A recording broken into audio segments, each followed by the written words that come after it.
Welcome to the Silver Screen Guide podcast. Join Corbin and Allen, along with guest hosts, as they bring their love for the cinema to discuss films from every genre and decade. Learn about the history of the film, little-known facts, and insightful explorations while they enjoy discussing your favorite film. The curtain is rising and your podcast is starting, so sit back, relax, and enjoy your guide to the silver screen. Welcome back, listeners, to the 6th installment in our Terminator movie review series. Today we are reviewing Terminator Dark Fate. This is your co-host Corbin. And I'm Allen. In this review, we'll be talking about what went into making the film, how it fared when it released, our thoughts on the film, and where the franchise goes from here. If you want to skip around to certain sections in the podcast, then use the timestamps in the description below. And of course, knowing us, there may be some bloopers at the end. Terminator Dark Fate was released October 23rd, 2019, which is very interesting considering the first film was released October 26th, 1984, 35 years ago. Yeah, it has been a long time for this franchise, and as we have noted, it also likes to take its time when getting from sequel to sequel. Because from 1 to 2, it was 1984 to 1991, Yes. And then from 1991 to 2003, and then from 2003 to 2009. Anyways, you can understand, as you can see, the sequels in this franchise are rather spread out.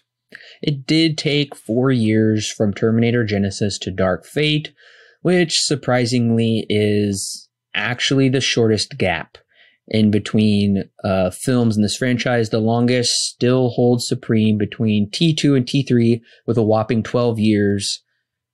Just crazy. That's very highly unusual. Oh, yeah. But nevertheless, I think it's telling that this film released in October, because the first Terminator film was in many ways a horror slasher type film. And we talked about that more in detail in that podcast. So if you haven't listened to our previous Terminator reviews, I highly encourage you to go back and listen to those, because these reviews definitely build off each other as far as our thoughts go. Yes. Now, this film is not directed by James Cameron, although this does mark the first time James Cameron has come back since Terminator 2 in 1991 to give any sort of creative input. So he is here with storytelling credits and a producing credit. From what I understand, he was very much involved in the creation of this film. Yeah, it is surprising because we've noted since, T2 with T3, Salvation, and eventually Genisys, he's been rather hands-off with the project.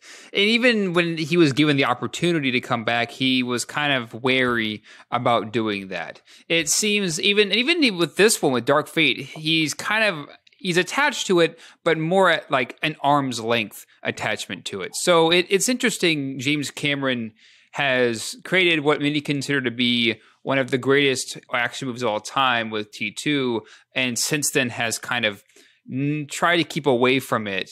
Since then, it's interesting for him to do that.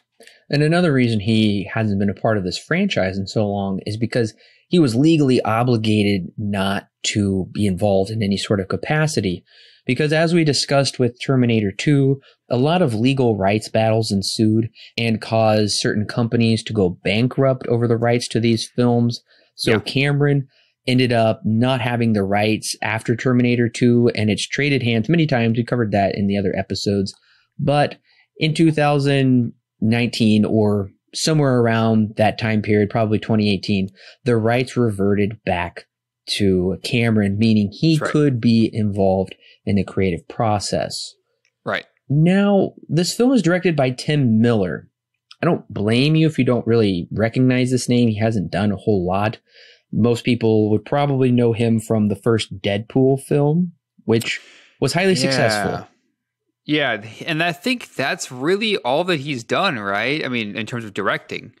As far as directing goes, that's really it. He did the TV show on Netflix, Love, Death, and Robots. He wrote the Ice Age one, and he actually won the Emmy for that whole TV show. Okay. I know everybody was showing David Fincher as the main creator of that, but it was David Fincher and actually Tim Miller. Gotcha. And Tim Miller is actually an Oscar-nominated director. Is he really? For Best Animated Short. Oh, okay. Way back in 2004, he did an animated short called Go for Broke. And that was probably where his main beginnings were. He's been a very interesting director. I'm curious to see where his career will go from here. Yeah, that is interesting with what he has done because, yeah, Deadpool was very successful.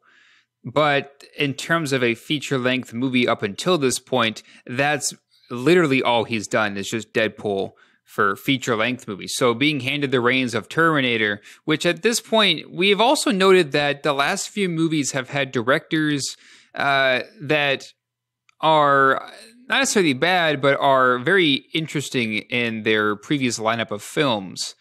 I think not last week, but with Salvation 2 weeks ago, McG, he's really only done up until that point when he directed Salvation, a couple of movies.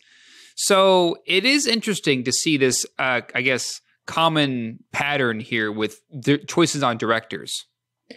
Yeah, and I'm thinking it's also because they're looking for people with a big hit with audiences, or maybe just a recognizable name in general, because last week was Alan Taylor, who his only claim to fame was Thor: The Dark World, and he's really did nothing before, nothing since.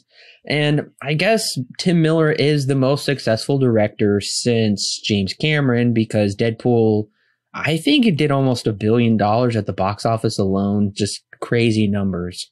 Yeah, I believe you. That's probably fairly close, I would say. Deadpool was very successful in the box office.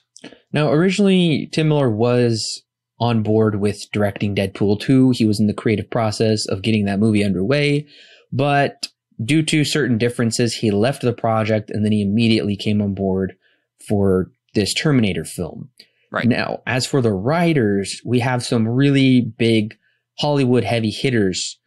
For instance, David S. Goyer wrote this film, or at least a draft of the script. Yeah, David S. Goyer. He's on a lot. Yeah, he is on a lot of movies.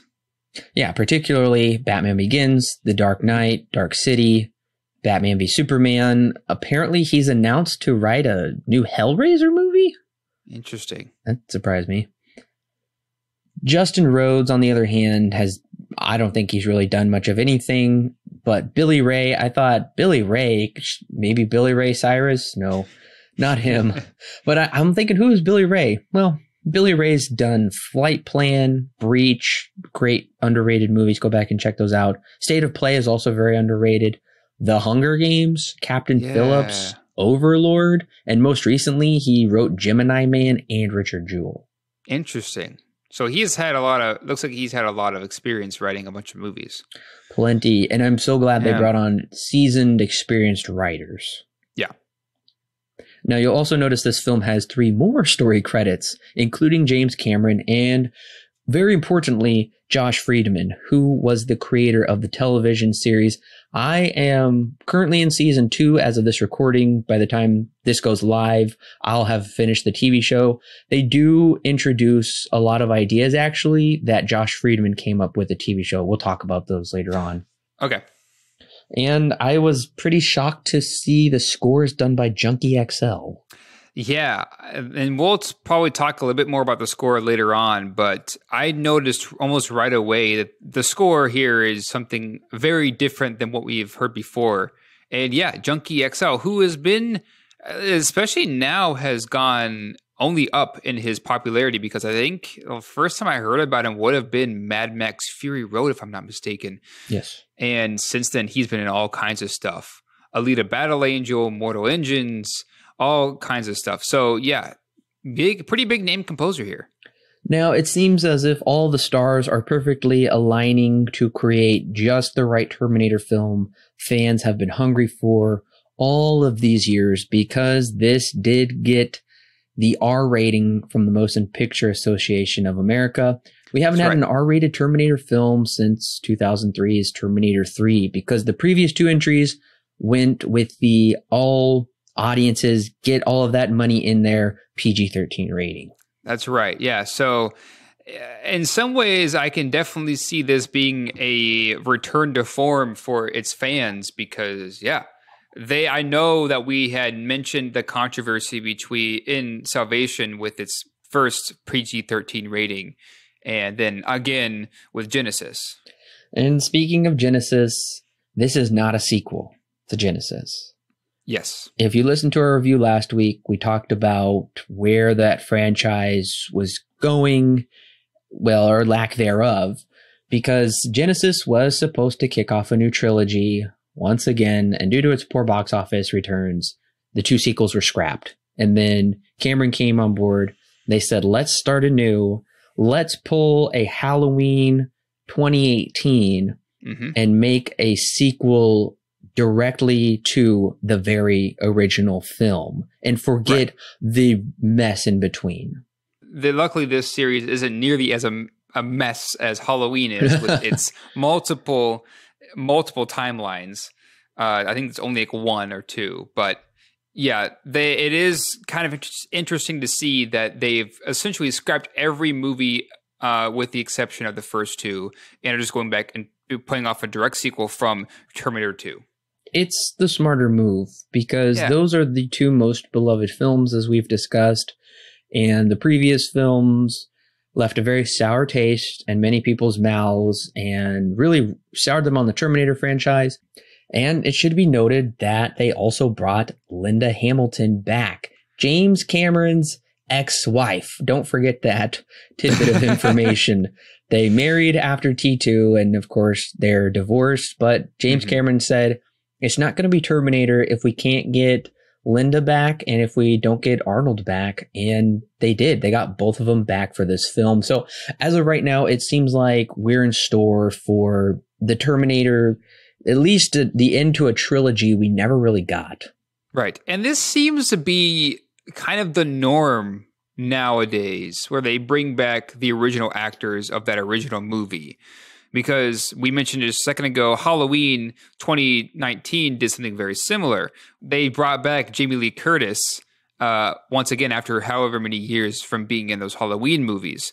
So yeah, this seems to be something that is happening more often than ever, where we bring back, I guess, that nostalgia of the original movie with these original characters. Now, to be fair, Arnold Schwarzenegger has been in practically every movie in some fashion since the beginning, but Linda Hamilton hasn't been in here since Terminator 2. Yeah, it's been a long time, and I won't spoil for you here how they dealt with her character in Terminator 3. That soured a lot of fans. And so they would have had to have ignored the previous films anyway, to course correct. Now, it's interesting because the character of Sarah Connor was in Terminator Genesis, but she was recast by a much younger, very popular modern day actress. And that's all been scrapped. And they, as you said, they go for the more nostalgic Linda Hamilton. And she is much older in this one, much more battle worn, picking up where she currently is. And you're right. This is a very popular thing to do right now. And it paid off for Halloween very, very well. So it makes sense to pick up with the characters here. It makes sense to me. Yeah. Now, of course, one other thing should be noted. James Cameron conceived this as being the start of a new trilogy. Of course. Of course. This is the third time now that we have a start of a new trilogy. It's pretty wild that this is the third time. And we have yet to see if this one will actually materialize. We'll talk about whether we think that's even a possibility or not. But nevertheless, that's true.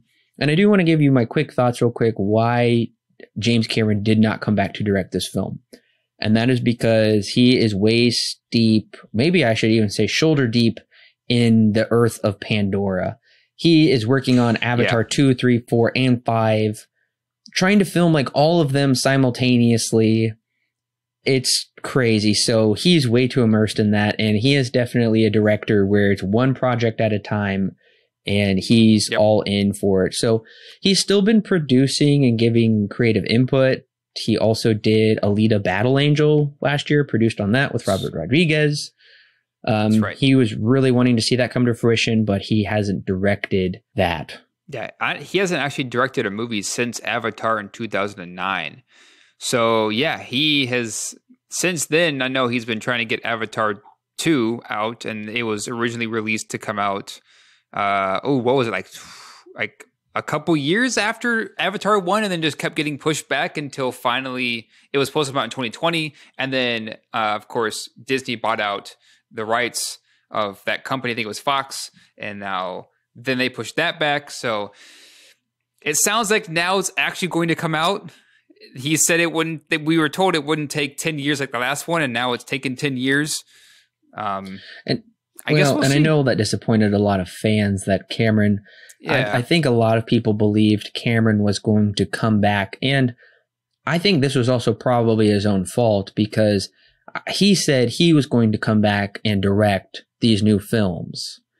And a lot of people came to believe that, and then all of a sudden you hear he's kind of directing by proxy with Tim Miller taking over the heavy lifting duties, but Cameron will kind of be very much behind the scenes, giving very strong input as to the direction of this new film. And that did cause a lot of strife between the two of them on set. Really?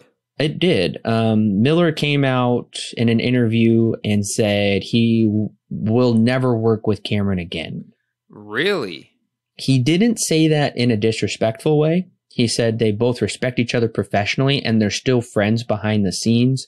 Yeah. He just felt working in a professional capacity on a film, they differed far too greatly. Gotcha. Okay. To have any sort of constructive working relationship together. And Cameron was like, you know what? I agreed. I had a completely different vision and we really butted heads a lot, but we're still friends. It's not like we hate each other or anything. Yeah. Gotcha. Okay. So the one good thing is we can now look back and see how well this film fared at the box office and with critics and audiences. Yes. And as we've noted in the past few movies, things haven't been looking so good. Genesis did great in the foreign markets, but did not great in the domestic markets, especially with these last three. Actually, I think the last four, since Terminator 3 and onward, money has not really been a thing for the Terminator series. Yeah, you're exactly right. So let's go jump into the numbers here real quick. So as Alan just noted, Genesis did very well in the foreign markets with $350 million, but domestically it only grossed $89.7 million on a budget of $155 million, resulting in a worldwide gross of $440 million. That's just not enough of a profit to really warrant continuing the franchise. Right. And especially coming off the heels, the budget is funny because the original Terminator budget was $6 million. The sequel's budget was $102 million. And the third film's budget was $200 million. Yeah. So each time, especially with 2 and 3, I know that they were considered to be like the most money that has been spent on a project, a film at the time. Yes. Now, of course, has been surpassed greatly, but at the time, that was crazy amounts of money to spend on those projects. And at least for the first two films, I mean, they paid off in dividends, just crazy blockbusters in and of themselves. Oh, yeah. And that's domestic, for worldwide, everything. Now, the third one made back half of its budget, which is okay, but we do see the worldwide gross steadily declining. It actually jumped back up for Genesis, but it drastically jumped down for this new film, Dark Fate, actually. So with a budget of $185 million, it only grossed $62 million domestically. Ooh, yeah, that's really bad. That is awful, considering many films will have that as their opening weekend alone. Oh, yeah. Popular franchise films. Yeah. So foreign, it did a little better. It got close to $200 million Okay. for a worldwide total of $261 million. That's not double the 180. That's usually what you want to strive for, and that's definitely just barely above their budget. So this bombed pretty bad.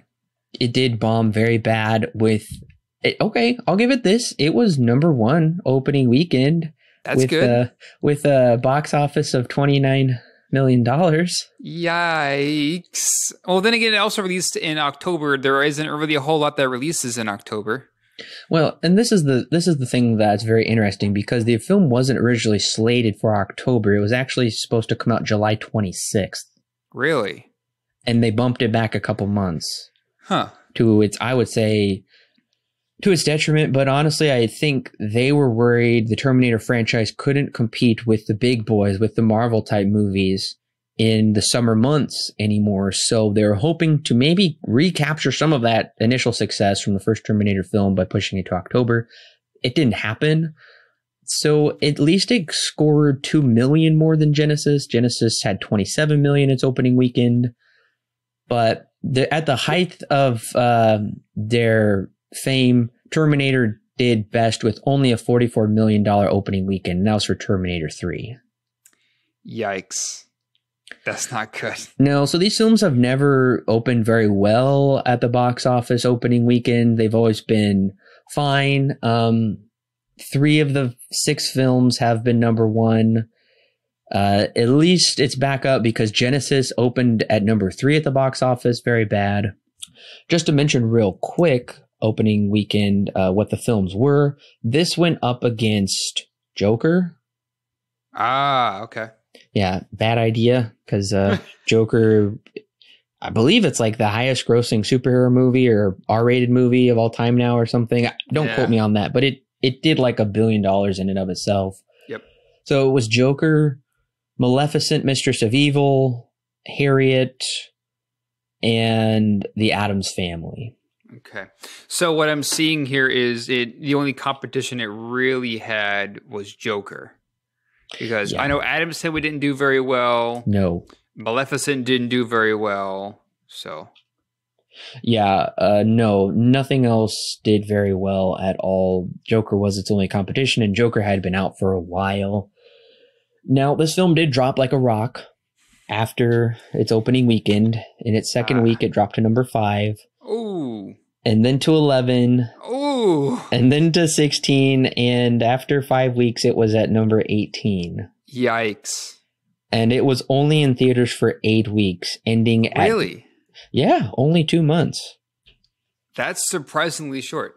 Well, it ended at number 28. It wasn't making any money. That's fair.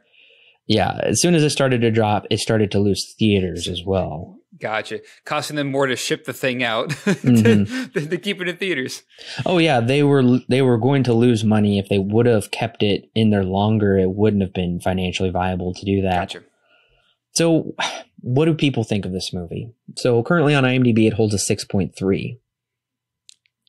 That's low. That's really low.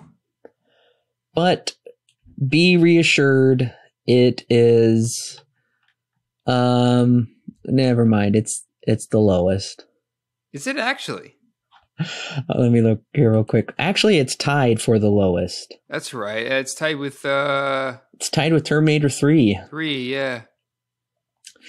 So Terminator Genesis technically holds a 6.4. So as of right now, Genesis is considered a 10th better than this movie. I would consider that within the same range, though. Yeah, it's interesting because Salvation's a 6.5 and Genesis is a 6.4, and then T3 and this one are 6.3s. So according to IMDb, everything after 2 has relatively the same score. They don't differ hardly at all. Yes, exactly. And critically on Rotten Tomatoes, this is very interesting because this film is not the worst, okay? Okay. So critically on Rotten Tomatoes, it has actually a 70%. approval That rating. is interesting. Yes. And an 82% audience score. What? That is weird.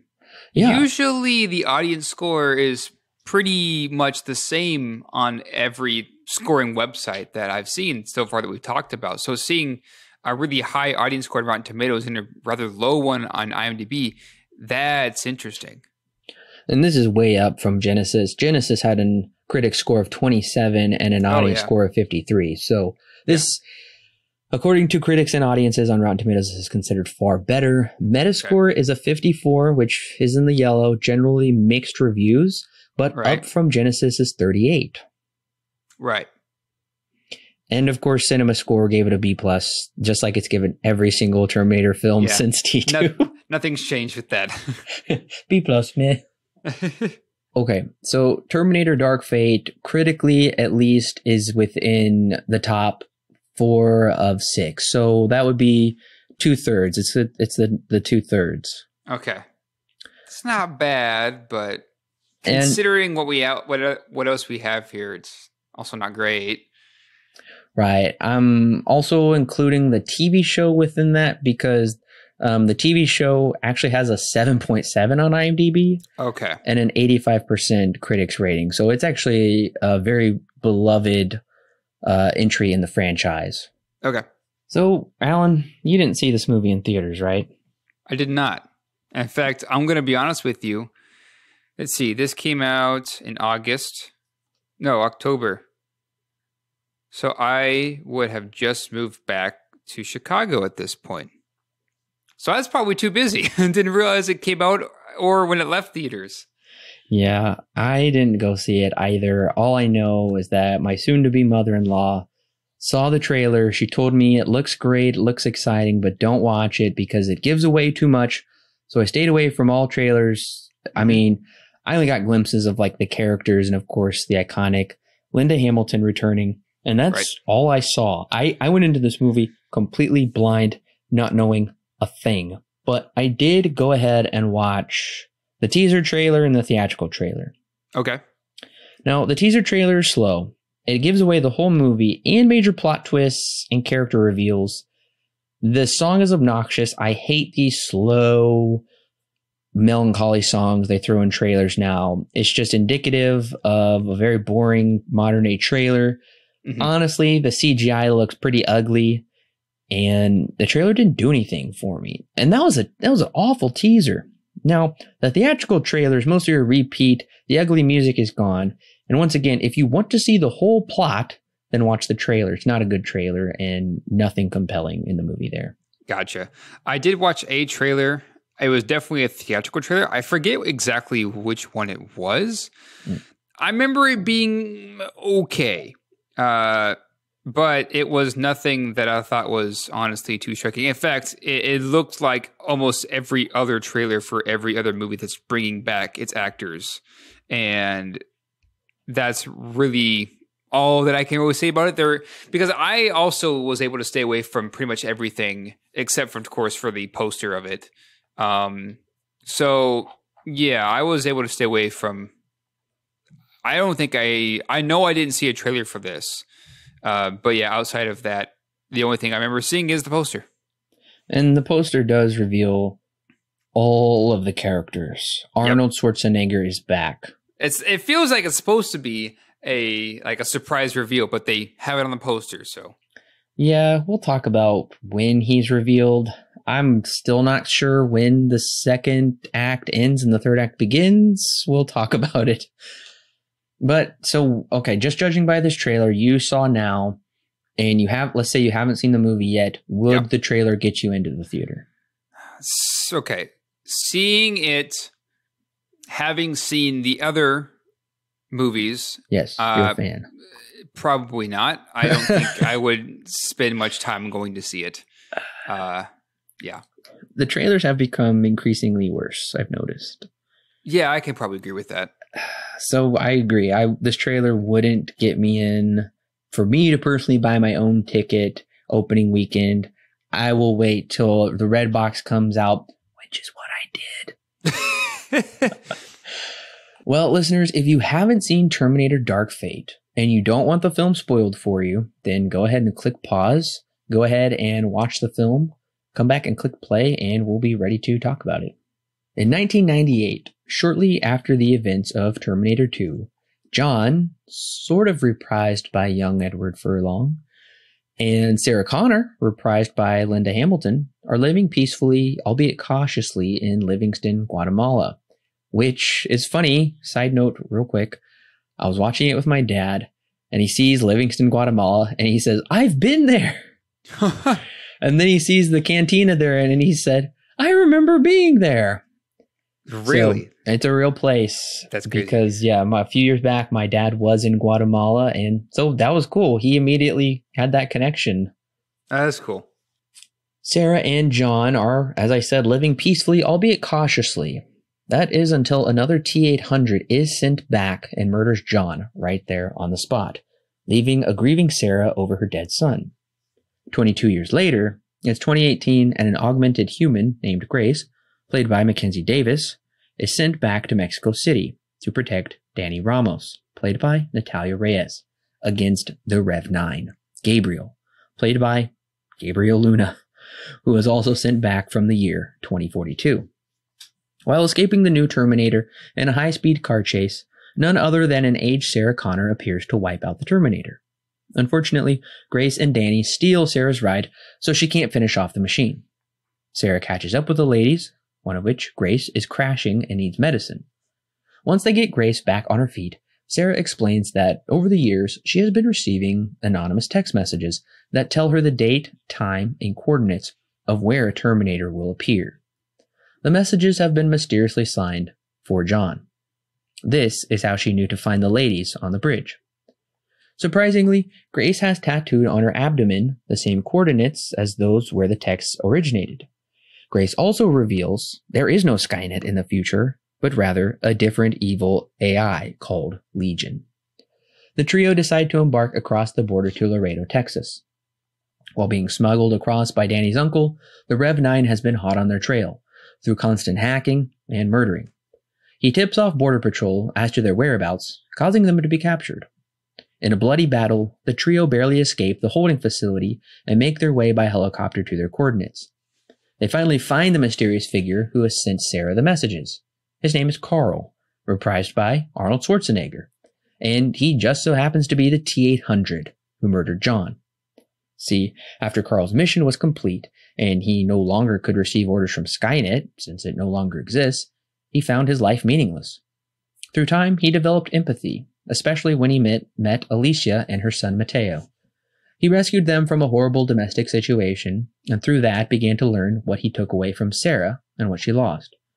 Now, Carl is a loving father, good listener, and is actually hilarious.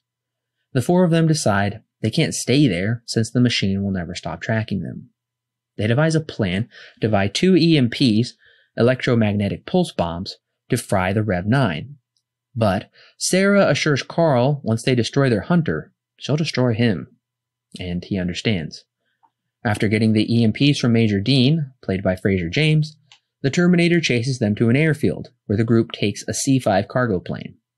It's on the plane, Grace reveals that it's not Danny's son who will become the leader of the Resistance, as Sarah earlier resumed. She will. And further than that, it was Danny who found, mothered, and trained Grace. Their tender moment is cut short when the Terminator obliterates the plane, but the group barely escapes in a Humvee attached to a parachute. They land onto a dam, which causes them to be swept underwater, but thanks to Grace and Carl, Sarah and Danny escape. The only problem is, through the chaotic fighting, the EMPs are destroyed. They decide to take their stand inside the underground dam facility. Grace tells Danny the hard truth that she must take out Grace's power supply and stab it into the Terminator, which will destroy it. Danny, who has come to love her protector, is heartbroken to do it. But once she realizes there is no other way, Grace sacrifices herself. Danny has her hero-making moment, and Sarah calls upon Carl one last time to help Danny. Carl and the Rev 9 Terminator are both destroyed, but Carl is able to look Sarah in the eye one last time as he tells her, "For John." Back in civilization, Danny watches young Grace play from a playground and reassures herself she won't let her die for her again. Danny and Sarah hop in their Jeep and drive away, as Sarah promises to train Danny to become the resistance leader the world will need, as credits roll. Okay, so yeah, that is pretty dense plot. But starting off with the positives here, I'm going to be honest with you, I love this opening. Oh yeah, I do too.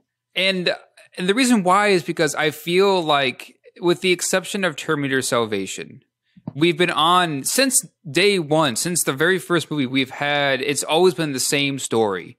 Mm-hmm. Keep John alive, stop Skynet, right? And here at the very beginning of this newest Terminator Dark Fate, they kill John. First thing, they kill John, which already surprised me. And I was like, okay, now I'm into the movie. Whereas before, I felt like it was always hard for me to really just dive deep into these Terminator movies because they always felt so surface level. And so I was excited, actually, to see John killed, because that's what the entire goal has been for these movies since day one, is essentially to keep John alive and stop Skynet. So now, with John dead, my question is, now what? Which is a good thing. And this was Cameron's idea, actually. And this is funny because a lot of people were very upset. They killed, I believe it. John Connor, how dare they trash on the franchise this way? But James Cameron said it was my idea. He wanted to pull the rug out from under audiences and create a springboard to drive Sarah's anger in this film. And I absolutely agree with you, Alan. All of the previous films played it far too safe. Yeah. They never really had those stakes. They weren't willing to go there. I think Genesis tried to go there by crafting John melding him in with a Terminator, mm-hmm. and trying to do something a little gutsy that way.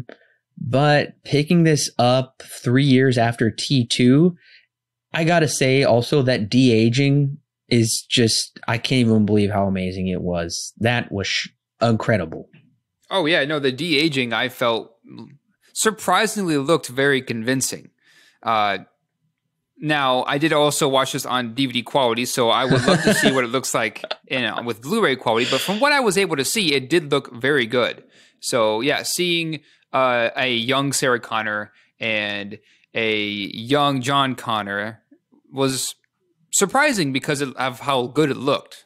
Well, yeah, and I didn't expect that at all, to see a young Edward Furlong, because Edward Furlong is clearly far older than that. Apparently he did come and they scanned his face. Okay.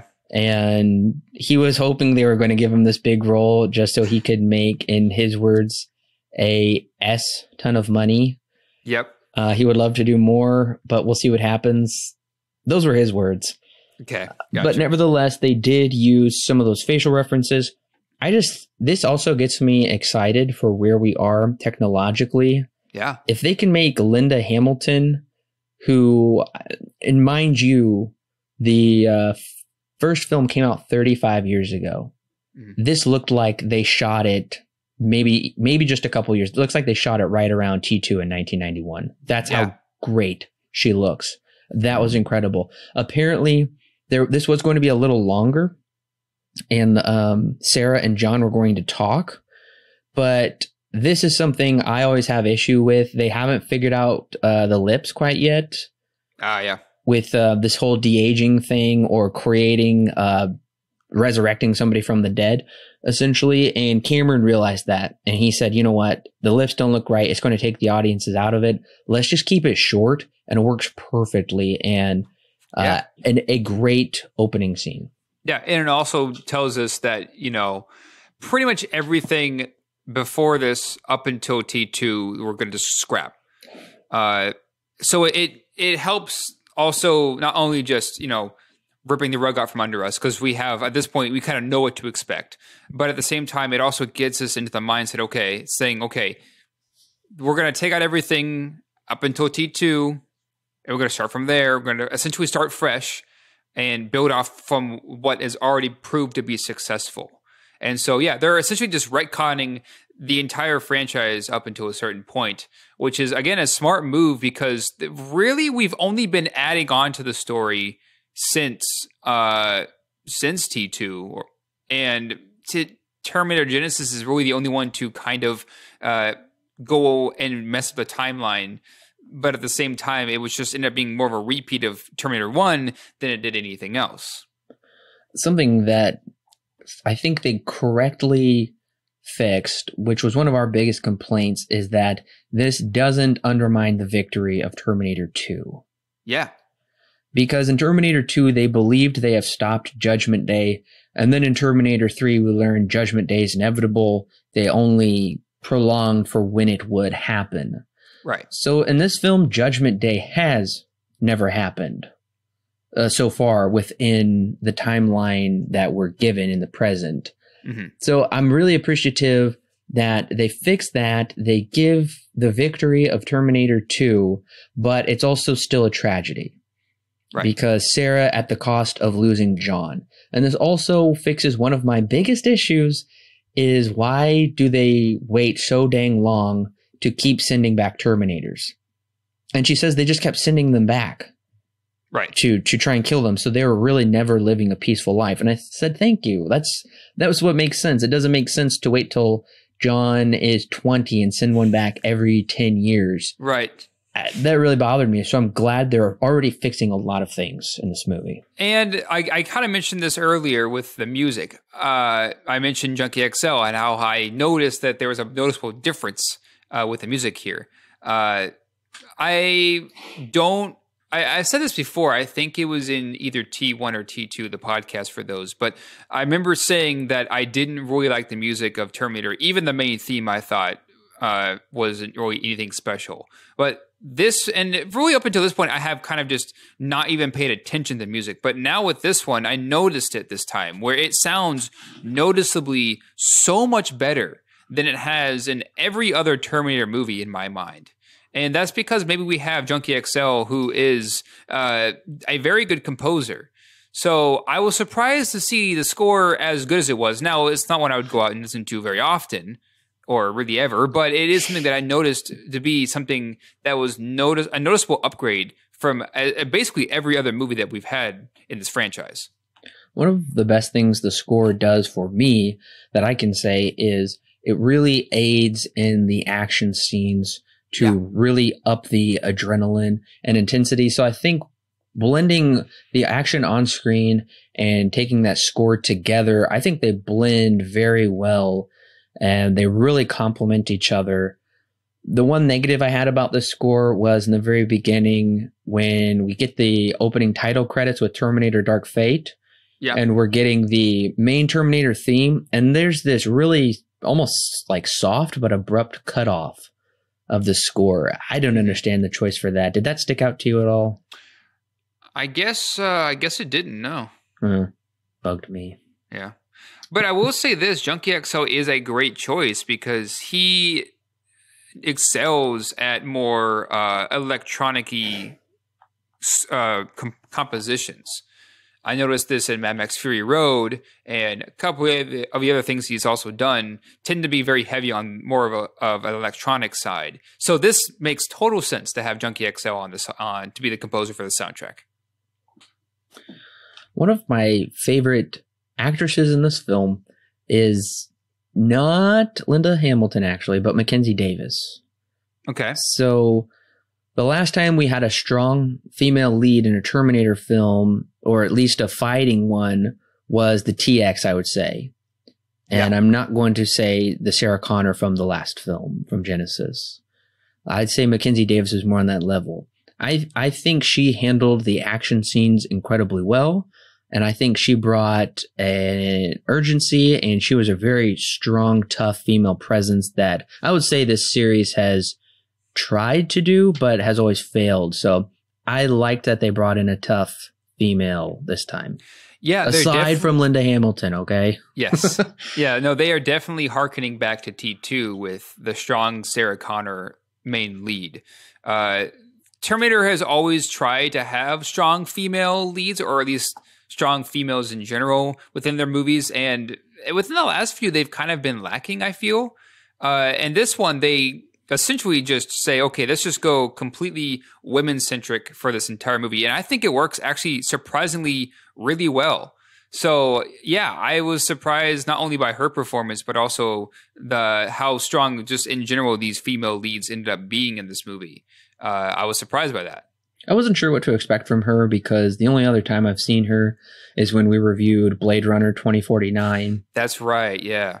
And she was also a cybernetic type character in that as well, playing a very different role. Yes, very different role. I really had no idea what to expect from Mackenzie Davis, but I think one of the things that stood out to me is her kind of fearless perseverance. But then there are times where she does reveal this emotional side, and you can understand why she's a fighter, but why she is going to fight so hard to protect, Danny. Yeah, that's her name. Yeah. So, I mean, I don't know why they named her Grace. I think that's far too on the nose for character name. Yeah, you're right. It is.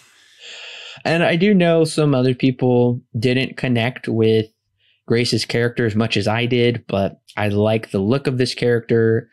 I think it's interesting that I assumed she was actually a good Terminator. Turns out she is a human. So she is able to carry with her that empathy that Terminators can never have, or the sympathy, I should say. Right. And bringing that human qualities while trying to match a Terminator. Watching her take on the Rev 9. The way they film the action also, I think, is great. Yeah. And it is also interesting, too, because Terminator movies, they've also done this almost from day one, where they try to add either a human touch to the Terminators, or in the case of Terminator Genesis, they not really try, but they just go ahead and do it. They put a Terminator inside of a human. Whereas with this one, it's kind of both, I guess, with Grace's character, because she has Terminator-like qualities to her character. That's called an augment that happens in the future. So yeah, she has Terminator-like qualities, but is definitely not a Terminator. And then also in the same vein, the main enemy of this movie, the Terminator, they've kind of taken from the T-1000 and also the TX, but have again kind of upgraded it so the skin can be a separate entity along with the endoskeleton. So you can have essentially two working bodies running at the same time. I think that's an interesting idea. I think for me, I actually like this Rev 9 better than the T-1000. The T-1000 is iconic, but it didn't do much. For the time in 91, it was very awesome and revolutionary and a very smart upgrade from the T-800. But I did like that they actually did something different this time, because all of the previous Terminator iterations have been so boring since the T-1000. But the Rev 9, who can split himself apart and be in two places at once, I liked that this Terminator had actual charisma and had a working knowledge of historical events, because when he steps through the metal detector, he said he had a hip replacement from 2 tours in Afghanistan. Yeah. And so bringing a really strong human quality when need be, but also maintaining that straight face Robert Patrick T-1000 face, and the way he handles the action, I thought this was a solid villain for the film. Good idea, yes. Solid villain. I guess I'll save that for a little bit later. But keeping somewhat in the vein of the villain, it is also interesting, too, that we are focusing on our main characters here. The villain and Danny are also not white. They're very much Mexican. They focus more on a different ethnicity this time around, too, along with focusing heavily on a different gender. They're also focusing more on a different ethnicity. So I think that's also interesting too to bring up, is that Terminator is kind of broadening its horizons again, which I do very much enjoy. That was interesting. They chose to make the new savior of mankind, a female, and a young Latino woman who is not American and does technically cross the border illegally. Yes. So you can see there is some working in of the Me Too movement and the Dreamers. I'm not really sure how to take that in this film because they clearly want that to be, you know, the savior of it. And I guess they're trying to maybe make Americans think, don't discount these people. They're important to our world too. I just don't think they say enough about that to really land on either side of that kind of controversy, honestly. Yeah. I guess I didn't really see it more as a statement than I did just a broadening of one's horizons. Just using somebody that isn't what we see all the time or have seen all the time in Hollywood films as the main character. I think that's where I was mostly seeing it. But you are right. They don't really have much of a statement, which I guess in some ways I kind of like. It's just, you know, they're just going to try something different this time around. Yeah, I agree that in the sense that our new protagonist is someone we've really not seen before. I like that as well. But we'll get into that here in a little bit with this whole second act of crossing the border. It just goes to a place I don't really understand why we needed to go there and what they're really trying to say about that. We'll get to there in just a little bit. But what did you think, at least, of coming back to the Rev 9? What did you think of the design, though, of this new Terminator? Yeah, I thought it is a really interesting design. I'll give it that. I don't think it's anything that's like super outside of what we've already seen. I do like how like the brain capsule head is like, it has a piece missing out of it. But it doesn't really feel like much of anything outside of the normal Terminator design that we've had for years. It definitely, there are changes, but not something that I found to be wildly outside of it. Like last week we noted with the John Connor Terminator, that one I know you said this did look actually rather interesting and much different than what we've seen before. Its design is different, yes, but one that I don't think is necessarily anything too outside of what we've already seen. I do wish that they would have changed the design a lot more. Don't get me wrong, I think this design looks good, and I like that. One of my disappointments is we don't really ever get to see the actual endoskeleton type Terminator fighting very much. That's always kept to the background, so I think they found a smart way of having the human Terminator and the physical monster type Terminator itself fighting together. But it is a little weird because we're to assume that it's like Cyberdyne and Skynet's design, but those never come to fruition, so you think they'd look a little different. Right. But the one thing I did like was I really, really liked that they made the future look different in 2042. That's true. Yeah, we'll talk about Legion in a second. I think it goes along with the villain. But I do like how they are, again, changing things up. And at the same time, too, are, the girl, Danny, who we have kind of been led up to believe until around the hour or hour and a half mark, that she's essentially just Sarah Connor 2.0. We come to find out later that that's actually not the case.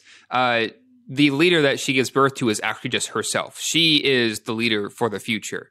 And I ended up liking that change because now we can actually focus on a character and build up that character instead of saying, well, I'm going to give birth to something later on. I like that we focus, or in theory, we focus on that person and a bit more.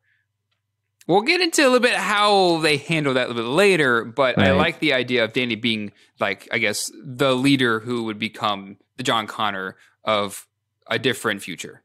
Yeah, I do like that as well, that Sarah's very cynical presumptions are wrong, because I think Sarah feels like she lost her son and she wasn't able to become any kind of leader her son was. But now this female is able to find that strength and really lead these people. we'll talk about that in a minute, like you said, whether they exactly sell us on that very well or not. But jumping back to the Rev 9, I did want to note why they're called that. This is actually a reference to Revelation 9. Okay. From the Bible. So Gotcha. if you read that, it says, I saw a star that had fallen from the sky to the earth. The star was given the key to the shaft of the abyss. Interesting. So my guess is that in the future, the humans call them Rev 9s, because the Bible in some ways is more influential on this Terminator film than any of the other films. And I'm going to credit that to Josh Friedman, because Josh Friedman created the TV show, and they bring up the Bible so much in every other episode. And in the TV show, it's no longer called Skynet because of how they changed the events of the future. It's going to be called Babylon. Interesting. Yes. Huh. And that's actually something I really liked about this movie. And I got to think it was Josh Friedman who did this, is because Sarah's like, what about Skynet? And Grace says, what's Skynet? Mm-hmm. And that would only make logical sense that by destroying Skynet and Cyberdyne and whatnot, preventing that from happening, it wouldn't work. But nevertheless, the race to artificial superintelligence isn't going to be stopped. It's like saying, we stopped Alexa. But then you have to think, well, what about Siri? Siri's still functioning, and Cortana. Yeah. Oh, wait, yeah. So in this, it's not Skynet, it's Legion. Legion is also from the Bible. That is the name of the demon that Jesus comes in contact with. So I'm really surprised at how much they're kind of pulling from scriptural and inserting into this movie. But I do like that actually it's not called Skynet anymore. Yeah. I'll bring up. So they do bring some scripture and references to the Bible in Salvation, but those at the same time are also kind of in your face about it. This one does keep it a bit more subtle than what we have seen before. So yeah, you are right. It is interesting to see that, and I would assume that that verse, or that in Revelation chapter 9, is more of a reference to the AI that ends up taking over, which at first is something that is great, and then of course becomes, as it says, this dark abyss. So yeah, there are definitely a lot of references to scripture in this movie, although they are much more subtle this time around than they were last time we had them. I will say they do draw upon some Christian worldviews or possible themes. Now, they're not just towards Christianity. I mean, these are more so universal, but I would say such as themes as love, forgiveness, redemption, and self-sacrifice are big ones in this movie. Yeah, self-sacrifice is a big one. Is a really, really big one. But yes, you're correct. And I would say bringing in those themes, the Terminator franchise has been severely lacking on themes. It's had almost, you could say, a very nihilistic worldview, at least for the original trilogy, just drawing upon fate. And it should be noted that when you don't want to talk about God, but you want to say there is still some kind of divine plan, you bring up fate. When you want to reference a divine God working through the universe, then you use the word destiny. Gotcha. So that is very interesting. This film is called Dark Fate, but there's no dark fate to be had, because one of the big lines in this movie is F fate. Yep. Which I really like that it's like, forget about fate. We have the battle of free will. It's the battle of free will versus predestination. And the Terminator films have always subscribed to predestination. And James Cameron said, let's bring in free will and see what these characters can do with that. Thank you. Let's shake it up. Yeah, this definitely has also been one of the more thematically rich Terminator movies that we've had in a while. I would say this one and T2 are probably the most thematically rich Terminator movies that we have. And this one, I feel, does a much better job, especially with more modern examples and more modern, I guess, ways of thinking, especially with how it presents those themes. Because you are right. It is a movie that is saying, yeah, forget about fate. we write our own fate, more or less, which is kind of what happened in T2. But at the same time, this one feels in some ways a little bit more personal than in T2. So yeah, this one is definitely the most thematically rich of all the Terminator movies that we've had, at least since T2, I would say. And speaking of personal, I think they finally give Arnold Schwarzenegger a meaningful purpose to come back. Yeah, this was a very big surprise for me. So I was shocked as well. I knew Arnold was going to be back because... I mean, he's all over the poster. It's kind of hard to miss. He's all over the poster, and it wasn't a surprise to me who this mysterious character was, sending them text messages because he hadn't showed up for the entirety of the film.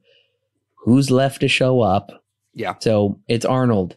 And I find that also very interesting. We're getting into deeper sci-fi exploration here, like Ghost in the Shell and iRobot type stuff. Of what if this machine could evolve in some capacity to at least experience empathy? And I actually really loved some of these touching moments between the Terminator and Sarah Connor, and especially because they're so much older now, I think it means more, where he says, witnessing the domestic abuse situation after spending so much time in the world. And this is also drawing upon like Mary Shelley's Frankenstein, who is this outcast that doesn't really belong, but learns to love and desires to be loved, because that is where only true meaning can be found. And he brings that up. I didn't have any purpose without Skynet, and you freed me from my bondage. And talking about learning to love this family, and then Sarah is kind of learning to forgive him, and the self-sacrifice. I was pretty blown away that they were really striving to go deeper with this character connections. Yeah, this is definitely when they finally revealed Arnold Schwarzenegger's character, and they got to talking and revealed what he's been doing for all these years. That was my favorite part of this entire movie, because it's thematically rich, because we finally get to dive into something. We actually have some meat here to sink our teeth into, and we get to discuss and bring up questions about, okay, well, what happens to a Terminator once it's finished its job?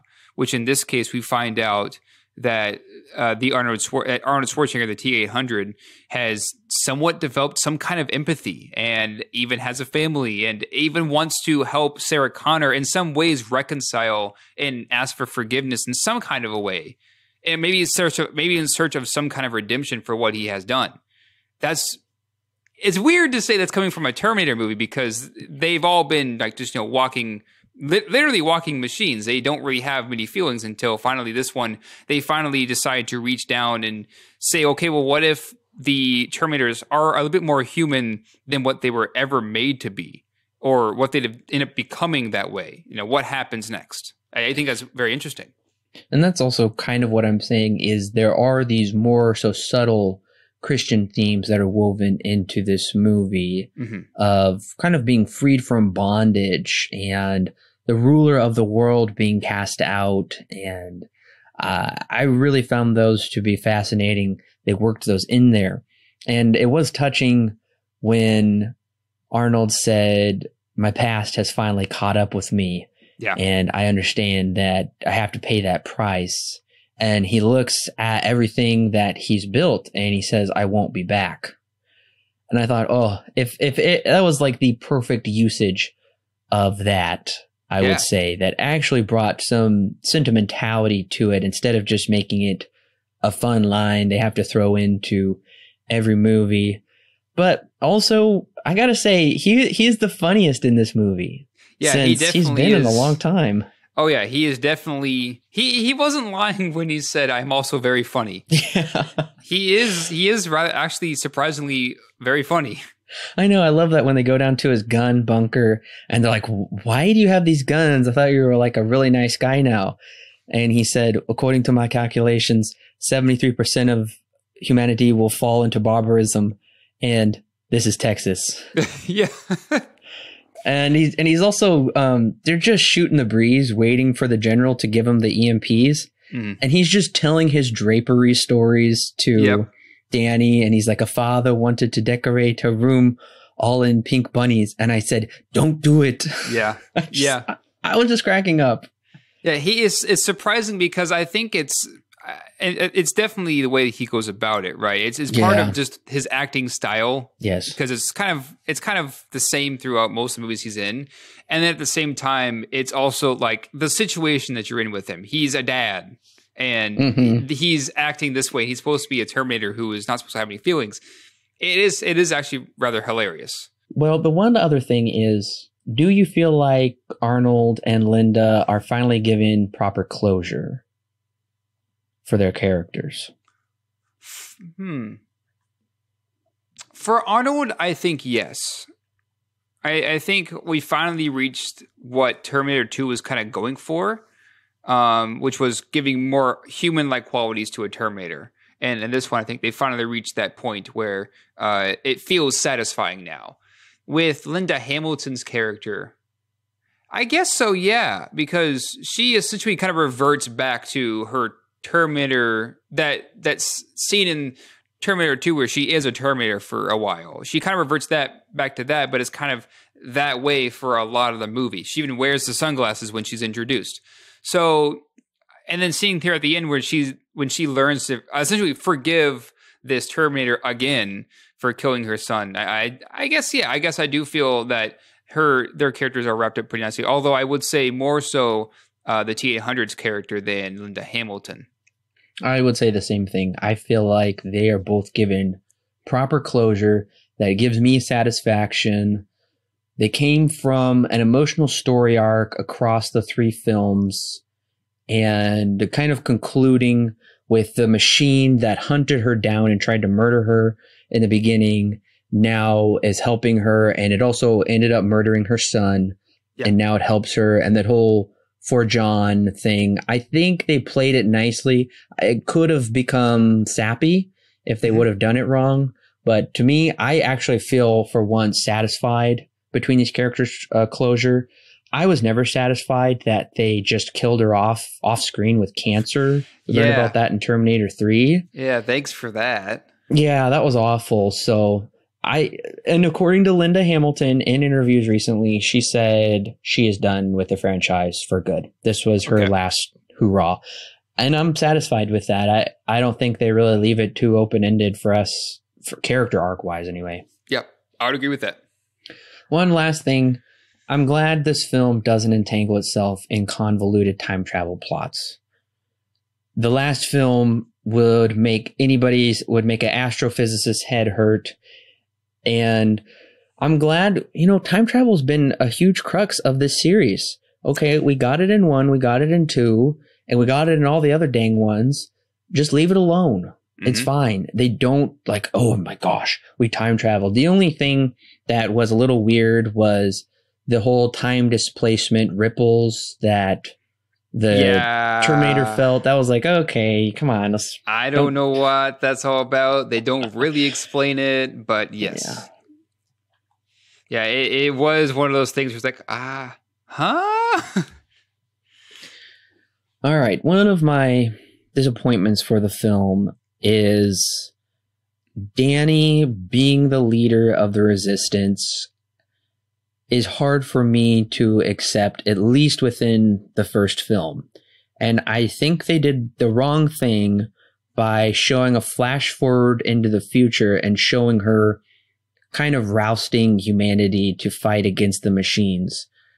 I don't think they could make that character arc leap like that because we're still missing so much to her character development. It was too hard for me to believe in that moment. I would say her entire character is severely underdeveloped in this movie because she is touted as being, especially when we get to that scene in the movie, she's touted as being, the leader who leads the resistance against the machines. She's the John Connor of a different future. Problem is, she has hardly anything to her. She feels like she is a one-dimensional character. And those leadership tendencies don't really come out until about an hour in or hour and a half in, when she randomly decides to give some inspirational speech to her friends at this point.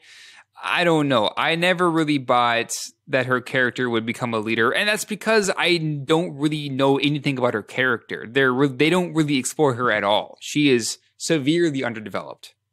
Yeah, and I've heard some people say that, well, did you see her, taking care of her dad, telling him to get the egg? She's kind of in charge of her little community apartment complex area, and she stands up for her brother at her job. That doesn't work. It's not enough. Yeah, there isn't enough hook. Like, there isn't enough character there for those scenes to mean as much as they're trying to mean. Well, I also didn't find her to be a very good actress. She seemed fairly one note with her performance. Yeah, and that might be because of her character too. I don't know. It could be the way that she's written, but her father and brother are murdered early on, and that doesn't seem to affect her. Now, maybe she just hasn't had time to think about it. I don't know. But these films all have a lot. Well, excuse me. These three characters have something in common in that their loved ones have been taken away from them. Right. Now, Sarah Connor's character embodies that incredibly. She is clearly this raging alcoholic and her entrance is awesome, and she has extreme bitterness, and that's played out well between her and Carl, and we just talked about how much we loved that aspect. And I even liked Grace's emotional tie better than Danny's emotional tie, because Grace comes from this battle-worn future where she has to become part cyborg and then volunteers to go back in time to save her mother figure, the woman that took her in and trained her and was her protege, but mother figure. There's so much potential to tap into between the mother-daughter dynamic that is sadly missing in this film. Yeah, and like, this is a much better explanation as to why one would want to go back in time to save somebody than what we get in Terminator 1, which is illogical. It's supposed to be like, oh, hey, yeah, I did it for duty, but in reality, I did it because I love her. It feels like a much more different kind of love. I like that she goes back in the past to save, essentially, her mother figure. And that is one of the key things in this movie is motherhood.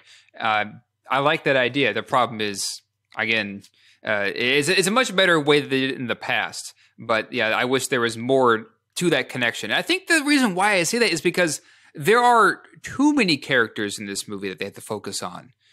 They had to focus on already Arnold Schwarzenegger, Linda Hamilton, and two newcomers. So we already have four main characters that we have to focus on in this movie. I think it just becomes convoluted. Well, and not to mention we have to cut back to the Rev 9. That's true, yeah. And a villain that after a certain point just stops talking altogether. Yeah, something that I was just, as I'm still saying, sorely disappointed about is they should have driven harder home the emotional connection that Grace has with Danny, but Danny doesn't have with Grace, but it comes to develop towards the end of the film. It feels like they just wrote it without actually depicting it. And that's such a major disappointment. That could have been an incredible character dynamic connection that's just not there. So those characters are pretty much paper thin. And it's not only too many characters, it's far too many sequences. It becomes very cumbersome towards the end of the film. Yeah, it does.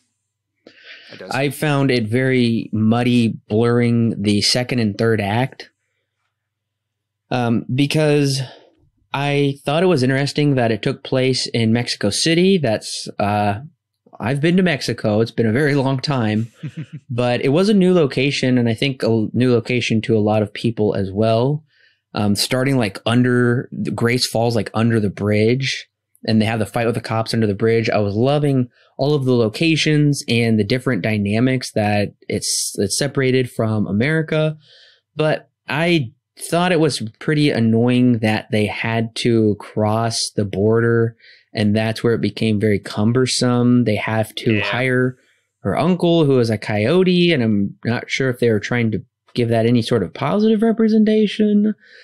And then they get caught, which feels clunky as well, and they have to steal a helicopter, and then they have to buy an EMP, and then they have to steal a plane, and then they get crashed into a dam, and then that all just ran together far too much. And at one point, my dad and I were like, okay, please, let's figure this out here.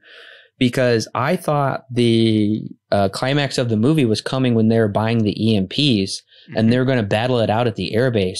Little did I know we had like another 25 minutes left to go. Yeah, this movie, like you said, in the last 45 minutes becomes extremely convoluted and just kind of hard to follow because there's just a lot of things that happen. And a lot of them are just like convenient that they happen because, you know, Linda Hamilton's character, or Sarah Connor, just happens to know a major in the military.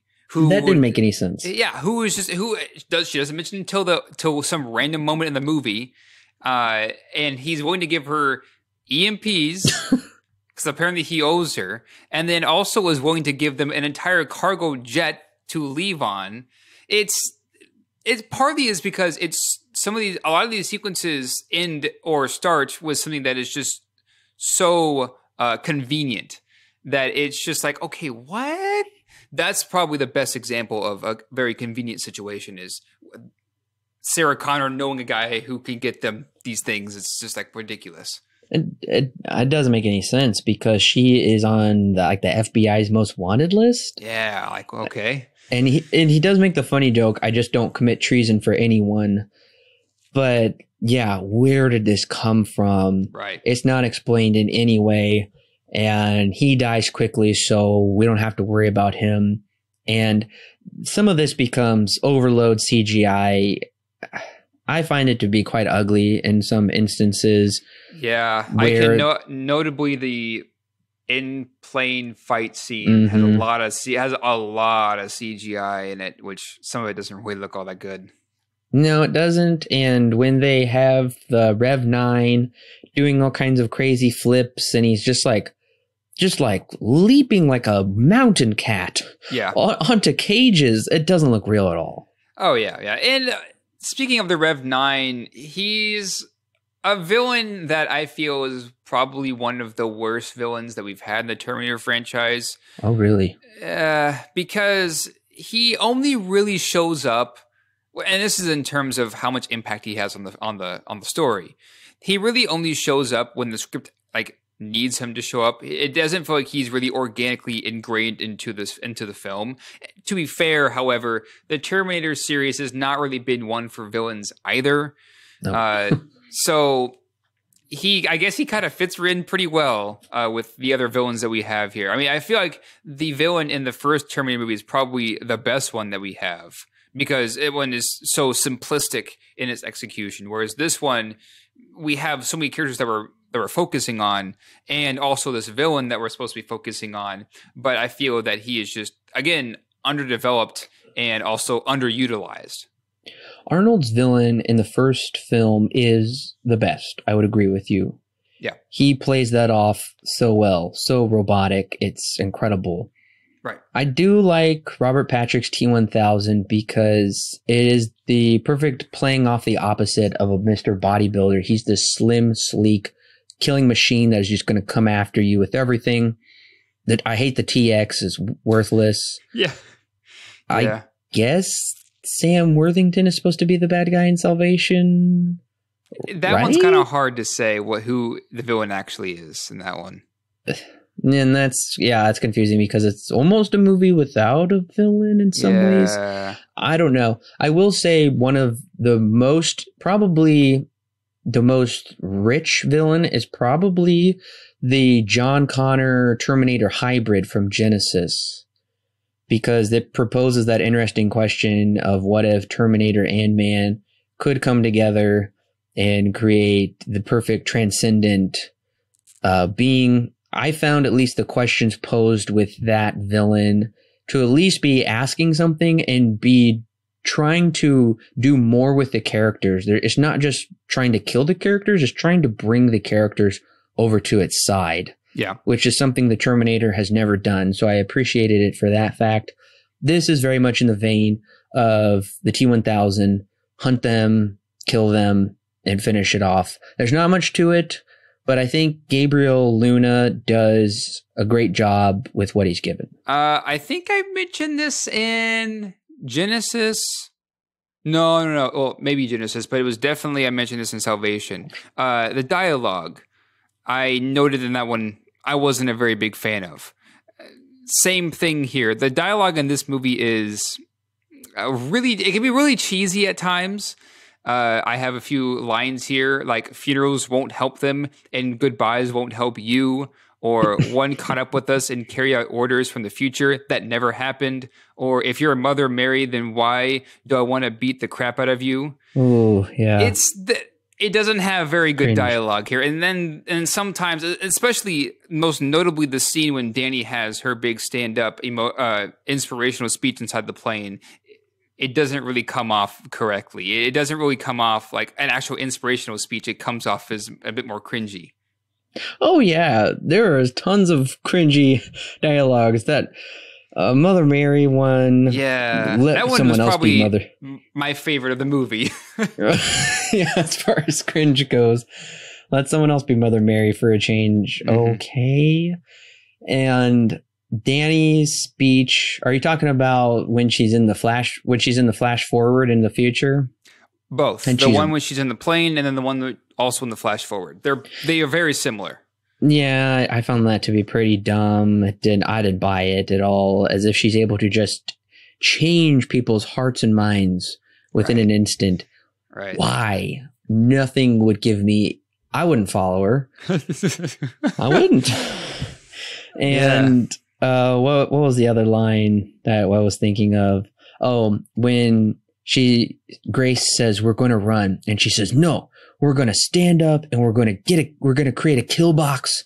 We're going to fight it. And I thought, oh, yeah, she's like the spunky teen that's pretty headstrong. And, you know, the one adult wants her to go along with it so the other parent can feel bad and they can get their way. That's the way I interpreted it. Oh, yeah, exactly. And then this dialogue also just spells out way too much. There's a great scene when they finally kind of reveal Danny's character to be, she's John, right? They literally come out and just say, she's John. Oh, yeah, you're John. Right. Like, yes. Chillax. I understand she's John. You don't have to tell me. It's also cheesy and then also just way too on the nose sometimes, which I think we've already mentioned that a couple of times anyways. It's just way too on the nose. I couldn't believe Sarah becomes the narrator in that scene. Yeah. And we all figure it out. And they have to show us. Yes. They have to show us. They have to tell us a couple times. Yes. And then Sarah, because I guess she's catching up. Who knows what the alcohol has done to her brain cells. Mm-hmm. She says she's John. I couldn't believe that. So you're right. There is some weird dialogue that doesn't work. Like in the beginning, the cops are like, I love it when it rains naked ladies from under the bridge. It's like, yeah, okay. But I think as we've touched upon earlier, the best dialogue comes between Carl and Sarah on Carl's homestead. Yeah. Yeah. So who knew they're going to give Arnold the best dialogue in the film? Right. Yeah. There are, as cheesy as it can really be, there are times where it does work. But there are a lot of cheesy moments here too. Well, yeah, and like Danny with her brother in the beginning, and he's like, I've got 140 likes, and I'm going to be the next Bruno Mars. Yeah. What? They're trying to tap into the millennial market, I guess. And I guess that was one question I forgot to ask you is, I thought Danny and her brother were going to high school. Yeah. Surprised they're going to their factory job. Yeah, I didn't realize they worked in a car factory. That one was, I'm with you. It was kind of a bait and switch. Oh, I guess for me, I guess it felt like a bait and switch because I was like, oh, these the like young people going to high school, and no, they're not. They're going to work. It was strange. I definitely don't. There are a couple moments that feel very made for TV in quality. Okay. Where the quality drops, and I brought it up a few times, but the flash forward to Danny's revelation as the leader of the resistance, I was expecting something awesome. I was expecting her in some kind of battle armor, and maybe she was on the field. She was with her generals. She was like Leonidas in 300, just ready to lead them. Instead, she just kind of pops up through the hole in the wall and says, don't do it. That's what the machines want. They want us to fight each other. And she just uses her master persuasive powers to change their hearts and minds in an instant. That was like, oh my gosh, we just entered Lifetime Channel here. oh no. Yeah. And then the end, I felt the end of the film, I thought it was going to have a good ending with like For John, you know, credits roll. No, Danny has to be watching her on the playground and say, I'm not going to let her die for me again. And guess what? What does that mean? Danny gets her driver's license also, because that was a big point. I don't know how to drive, but I can figure it out. So then she drives the Jeep in the end, which is supposed to be like Sarah driving the Jeep in the end. And Sarah's like, I can train you. Please no. Do you have to end every dang Terminator movie with them driving off like they're Tippi Hedren in The Birds? How many movies have we had where they drive, like they literally drive off into the sunset? Genesis ended that way. Yeah. T2 ended that way. No, T2 just kind of abruptly ended. Well, T2 was the last shot was driving like a shot of just the road at night. Driving. That's right. Yeah. T1 definitely ended that way with Sarah Connor driving up into the distance. Anyways, tired of the needless driving shots. That was such a tacked on. I haven't seen something that made me so disoriented. I felt so out of the movie than with those awful endings they used to tack on to movies to set it up for a sequel. Like, oh, they'll be back. I'm thinking of like Green Lantern as one example. I haven't seen a film be this on the nose in a long time with setting itself up for the next film, because usually most studios or production companies seem to shy away from setting that up. And you think they would have learned their dang lesson by now, since this is the third reboot within the same decade, that within 10 years, the third reboot within 10 years, where it's a promised trilogy and nothing's going to come of it. But they're so overconfident that this is going to kick off a new thing. And I think they're making the same mistake as the previous two entries. They don't have to explain these characters very much because we're going to have plenty of time to explore them in future sequels. Surprise, it never happens. Yeah, the two, I guess, legacy characters that are here, Sarah Connor and the T-800, do, I feel, get the most development of all the other characters. And we leave Grace and Danny just kind of at the wayside.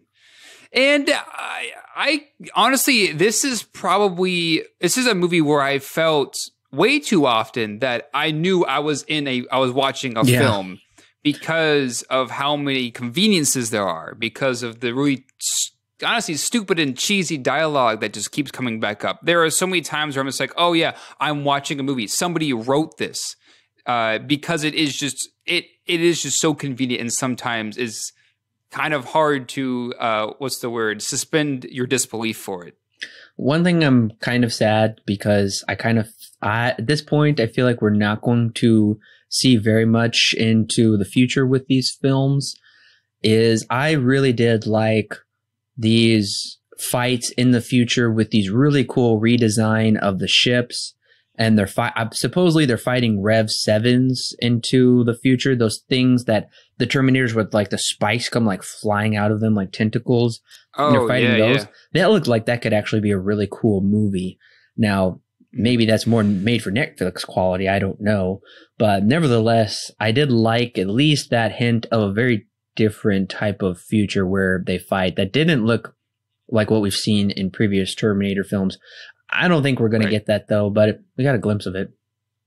Yeah. Now, did this remind you, this scene, especially when we have the flash, I guess, forward to Grace fighting in the war, did this remind you at all of Edge of Tomorrow? Because it reminded me a lot, especially this scene just in particular, it reminded me so much of that movie. I knew you were going to say that. Yes, oh, yeah? Because they took a page from Edge of Tomorrow, especially with the Terminator monsters. fighting. I'm not crazy. It looked cool. I think they should have done some things differently, but I mean, I liked it. I think the aesthetic of their combat armor looked very, very different. It looked almost like a bit of a cross between Cameron's Aliens in some ways with the Terminator franchise. But yeah, completely Edge of Tomorrow. And she kills that Rev 7 somehow. I have no idea how, but they can't kill Rev 9. Yeah. They cut to black before we actually get to see how she does it. But yeah, I don't know. Since we're here in the future, Legion, it's essentially Skynet. I mean, there really is hardly any difference between the two of them. Let's be honest here. They're both AIs that go crazy in the future at some point, and they cause a nuclear holocaust. I don't know why they decided to rename it and say it's something totally different than Skynet, because it absolutely isn't. It's literally the exact same thing with a different name. I think that's what they were getting at in Terminator Genesis as well, is that it wouldn't be called Skynet, it would be called Genesis instead. And in this one, that's right. It's called Legion. They don't really understand how Legion is able to knock out power and all electronics, basically casting like this worldwide EMP at once. I think that's a fascinating thing we haven't seen, because that is brought up in the Blade Runner series in the short Blackout, where the replicants explode a nuclear bomb over LA, which would create an electromagnetic pulse, which would knock everything out. It's better explored in Blackout if you're interested in that.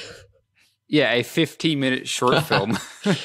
Nevertheless, I can see they're trying to pull up some different things, and I like that they moved Judgment Day way farther into the future, because we're so far off from artificial superintelligence, so far off. We're a basic AI right now. We're getting closer to general AI, but anyways, regardless.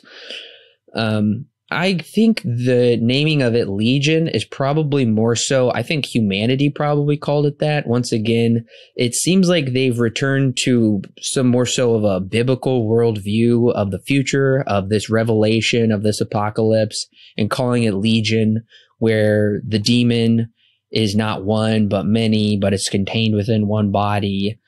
That's the takeaway I got from all of it. This future looked very much to me like the Book of Eli, which really, really just made me wish Denzel Washington was the leader of the resistance in this movie. I would have been so happy.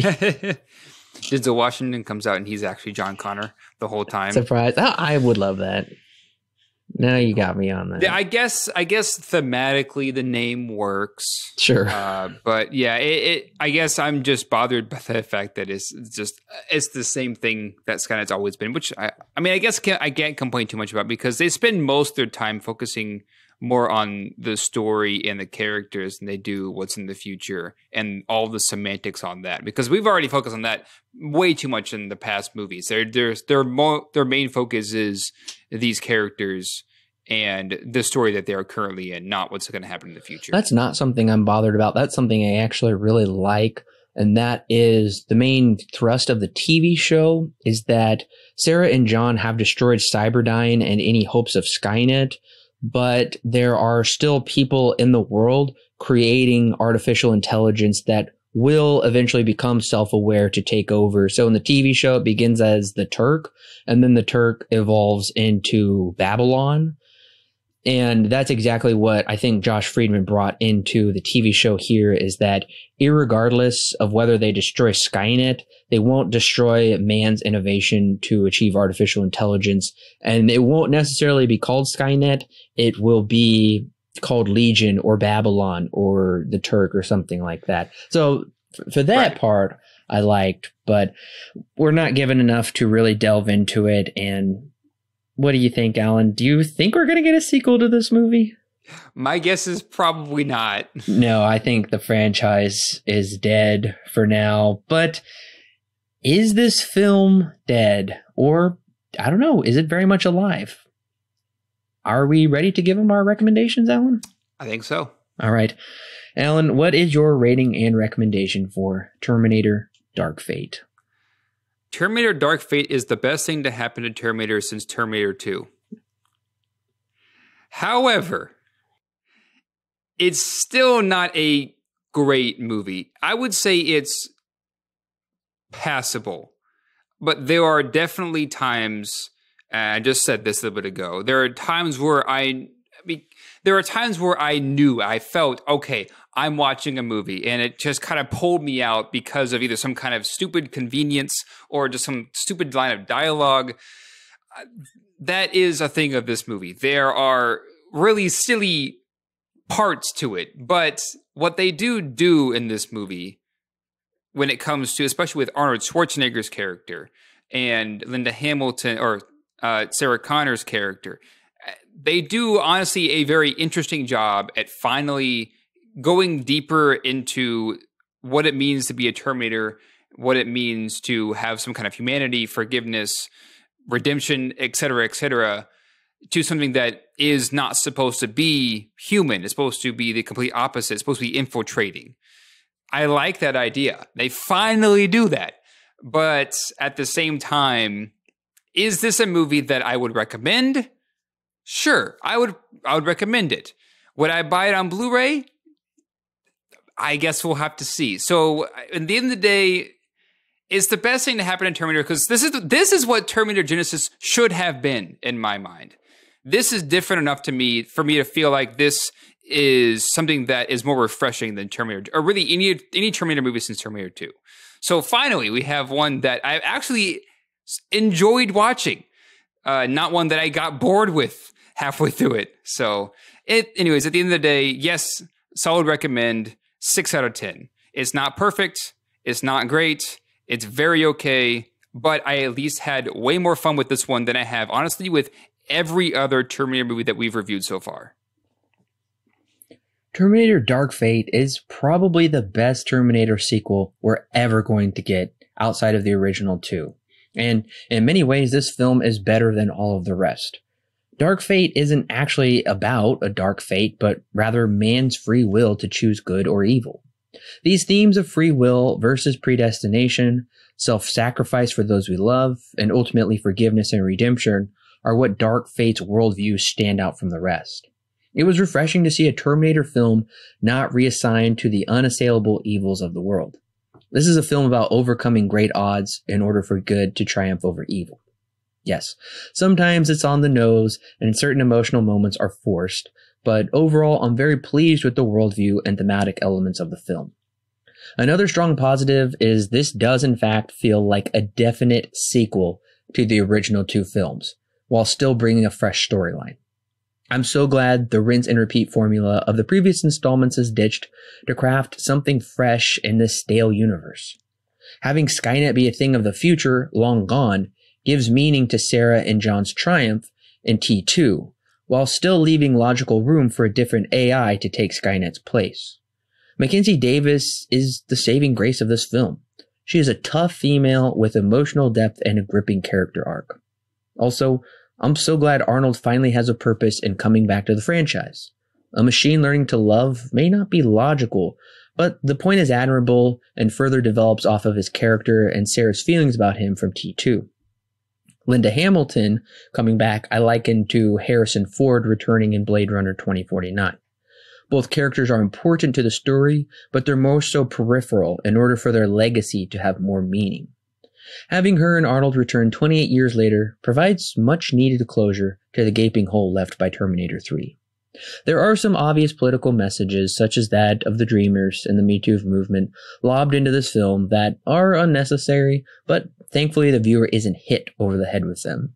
They're there, and we move on. There is a lot to like about this film, but by the end, I've been through one too many action sequences, and I feel like nothing truly satisfactory has been accomplished, making this once again another installment that's meant to set up a trilogy and leaves me thinking, did we really need this? But as I began, this is probably the best true Terminator sequel we're ever going to get. Terminator Dark Fate receives 6 stars out of 10 with a mild recommend. We actually agree at a rating for once. Yeah. Praise for the series. Yes, I did write down our rating. We did agree on Terminator 2 rating. Everything else. That's right, we did. But I remember the reason for that rating was vastly different. Yeah. Everything else was pretty much off. Except we actually had the same rating on Terminator 3. We both gave that film a 4. Okay. But I mean, that movie's garbage. So there's not much controversy to that one. Yeah, that's fair. That's kind of universally hated. But will I pick this one up on Blu-ray? Yes, I will, because I like this movie well enough to revisit it whenever I want. Plus, I want to complete the collection, and I'm also intrigued to explore the special features and possible commentaries. Yeah, I would probably pick it up. I would probably pick it up for no more than $5, but I would probably pick it up. I already own the first two. There were some gifts, so I might own this one too because it technically is a trilogy. Yep. So it is now an official trilogy. That's right. I would pick this one up during Black Friday. That's a good idea. Year. It'll be pretty cheap, I guarantee it. Yeah. I'm sure it's going to try and make back as much money as it can with home video sales than it is with the theatrical sales. It needs it. Yeah. So I want to know, Alan, your final ranking of the movies. I've got my final ranking. It's like vastly different from what everybody else is because I don't know. I went in totally different directions than the mainstream on this franchise, but my ranking is my number one is still Terminator Salvation. Of course. With an 8 out of 10. Love that movie. But here's the thing. I think you have to be at like adolescent type age and watch whatever Terminator film came out then to truly love that film. That's fair. Because I know people that were young when the original films came out and they're just like die hard love them and don't really see the problems we brought up with it. Now, for me, I was an adolescent when I saw Salvation, and those same people hate that movie and think it's a garbage movie. Or they would say it's a very well done action film, but it's just not a Terminator film. Yeah. That's what some people say. Anyways, Terminator Salvation is my number one. Terminator 2, I gave a 7 out of 10. Dark Fate comes in third with a 6 out of 10. It's sort of tied with Genesis, which I also gave a 6 out of 10, but this is a lot better than Genesis, but Genesis was so different. That was such a fun, almost kids movie in a way. Like, I think of like, what if they just took action figures and went crazy with them? I mean, they're literally action figures in that movie. That's very accurate. My fifth pick is The Terminator with a 5 out of 10. And Terminator 3, Rise of the Machines comes in dead last with a 4 out of 10. So technically, I only didn't recommend 2 out of the 6 films. All right. For me, okay, now the first two are rather close. Terminator 2 is number 1. Terminator Dark Fate is number 2. I think those are honestly really close to being on the number 1 spot for me. I believe, remember I gave Terminator 2 a 7, and Dark Fate I just gave a 6. The Terminator is next at number 3. I believe I gave that a 5, I want to say. Again, not very big fan of that one. Terminator Salvation is after that at number 4. I think I gave that one a 5 or a 6. Then Terminator 3, and then Terminator Genesis. But here's the thing, and I've stated this before, actually multiple times, and I think almost every podcast so far. I am not a fan of the Terminator series. However, I mentioned in my final thoughts that Dark Fate is the most fun I've had in a Terminator movie. And in some ways, this might be the best that I've seen so far. But that also depends on what I think about the theatrical cut of Terminator 2. Because I did watch the special edition and noted in that podcast it was boring. So it's hard to say if I prefer one or the other. I think I prefer T2 for its cinematic qualities, and then Dark Fate for its more thematic qualities. Yeah, that's definitely fair.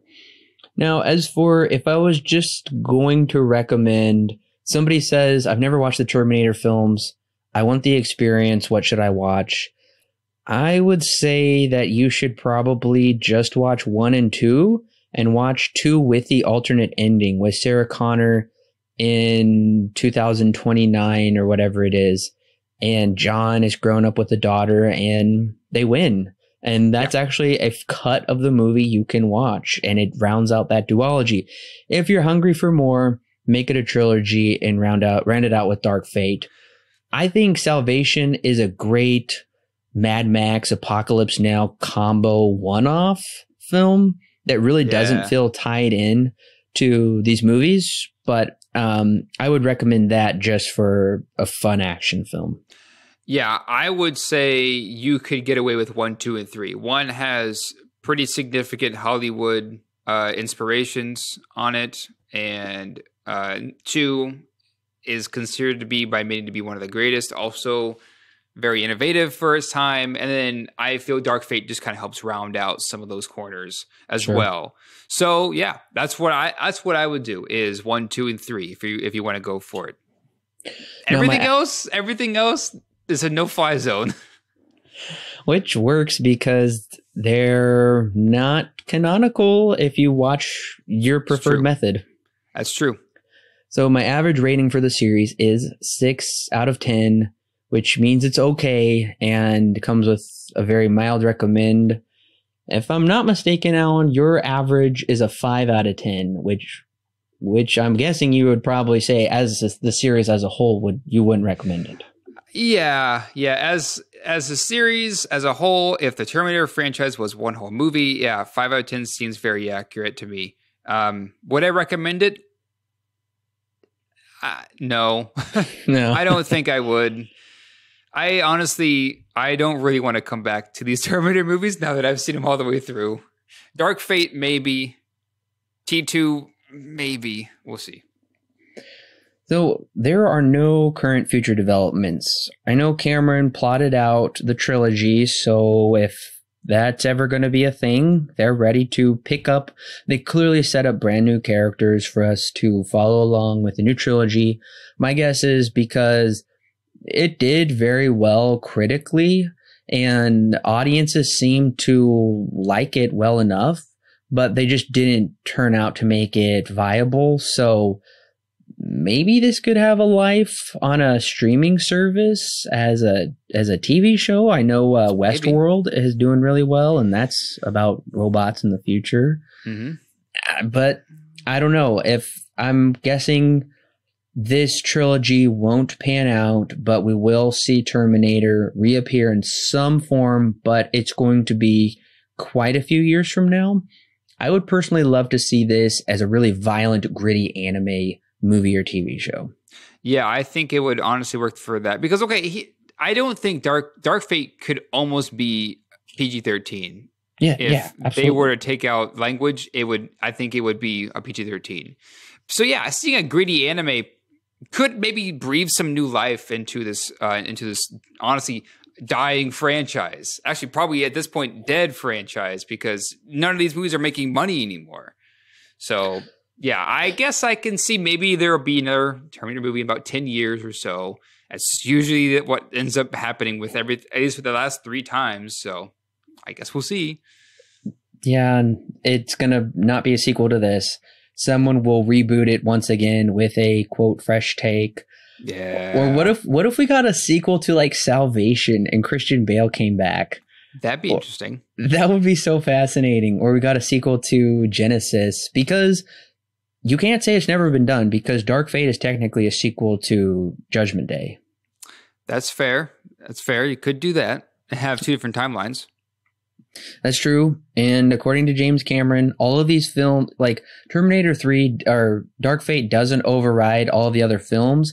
He says they all happen, but just within different timelines. Okay. Because of how time travel has like fractured time displacement or whatever. Gotcha. But Terminator, I do have 2 surprises.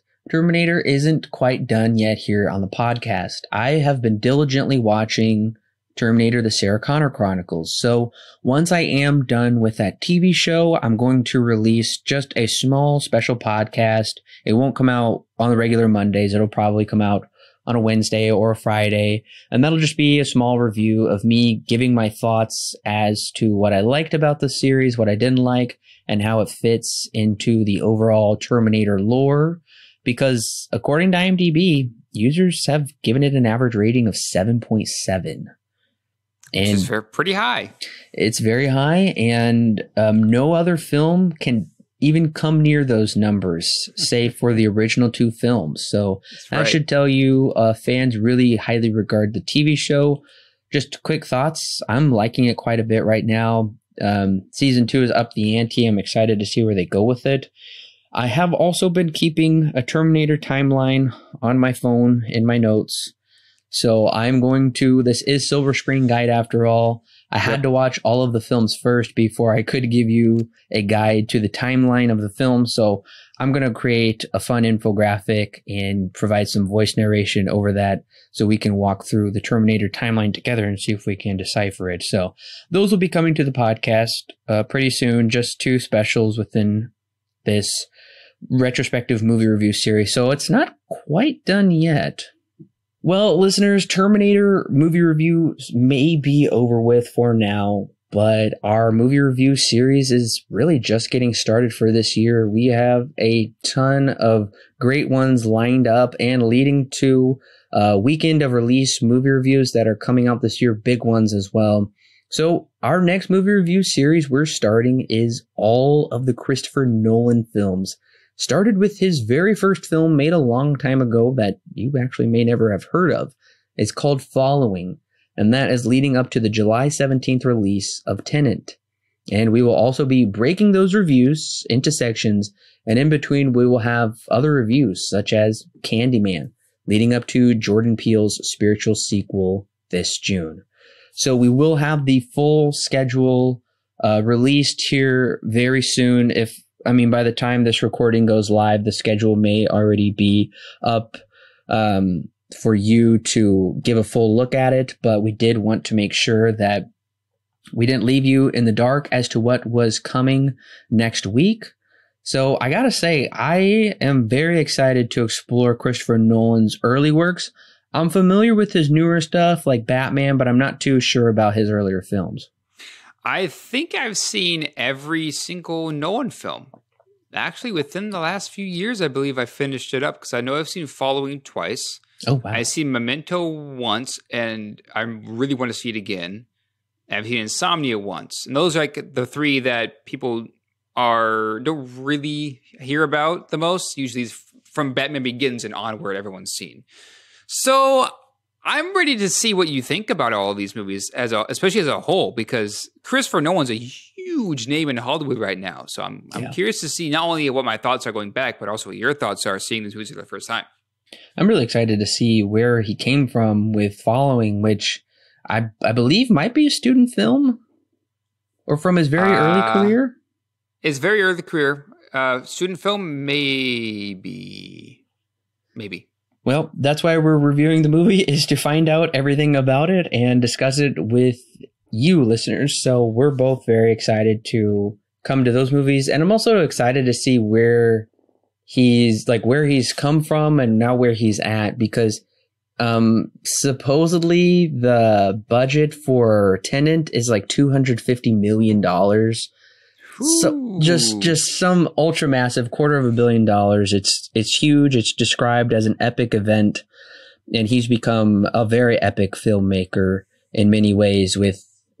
You and I saw Inception together. That's right. In the theaters, and he redefined what it meant to make a superhero film. He's prolific. We're very excited with that as well. We also are coming up with one of Nolan's great contemporaries. Alan, can we reveal who the other big director is we're doing towards the latter half of the year at the end? Might as well. Let's do it. We're also going to review all of Denis Villeneuve's films. If you're saying, who is that?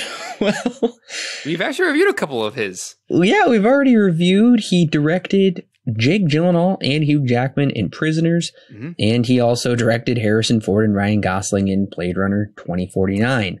Those reviews are up now, so if you want to get a head start and want to get our thoughts on what we think of his films, that will be leading up to his release of Frank Herbert's Dune, which I'm actually stupid excited for, because his last film was 2049, which was...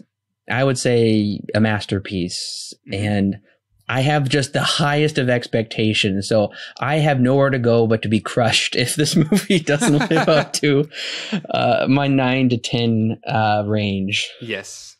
Yes. Now, I believe I've seen almost all except for his very first two, which is Maelstrom and like the 32nd of August on Earth. One was in 2000. The other one was in around that same time. They were really close together. But I've seen everything else since then. Corbin, I know you haven't seen everything, but we've seen pretty close to, well, yeah, we've seen pretty much everything since what it would have been Prisoners, I think. Enemy, actually. I think Ellen was earlier. Yeah, I know I showed you Enemy. I was very excited to show you that movie. I'm very excited to review Enemy as well. And I gotta say, I'm excited to go back and listen to our review of Prisoners because we did that like 3 or 4 years ago. Yeah, and I think that one still is considered our longest review at like 3 hours long. It's stupid. It's something unwieldy that would take you days to get through. Well, Alan, thanks for joining me along this often crazy Terminator ride. Sure thing. All right, listeners, I'm curious to know what you think of Dark Fate, because clearly there's a very mixed reaction out there in the wild amongst film fans, and it didn't do well at the box office. So was it one of those films that was underrated? Like, in my opinion, John Carter, that's one of my favorite movies of all time, and sadly, it didn't do good enough for Disney. I guess $500 million isn't good enough. Make a sequel, whatever. So we're never going to get a John Carter sequel. So that's my question. Do you think we're going to get a sequel to Dark Fate, or do you think that the franchise should just be left alone? It's been 35 years, 6 films later. Most of them people hate. Some of them people regard as the greatest films of all time. This series has just been all over the map. So we really want to know what your thoughts are on this film. And also, one last question. Does Lyndall Hamilton, Sarah Connor, and Arnold Schwarzenegger's T-800, are they given proper closure finally in this series after almost 4 decades? So I'm very excited to see what you think about this, listeners. Excited to read your comments. Keep the comments coming. We love talking about movies, and we love talking about them with you. We will see you next week, listeners, with following. Hey listeners, it's Corbin. Don't forget to check out the exciting links in the description below that will connect you with more great movie reviews for your listening pleasure, and our YouTube, Facebook, and Twitter page, and of course our official website where you can read great articles and sign up for our free weekly newsletter. Also, if you want exclusive bonus content such as extra movie reviews, movie commentaries, and our thoughts on the latest movie news and trailers, plus more, then check out our Patreon page. It's a great way to help keep this show free, and it gives you great content that's yours to keep. All of that and more is found in the description below. Don't forget to subscribe whether you're on YouTube, Apple, Google, or Stitcher, or your favorite podcast service. And while you're at it, please leave us a 5-star review so other movie lovers can more easily find our podcast. We love talking about movies, and we love talking about them with you. So don't forget to share with your friends and family, and we'll see you next week, listeners.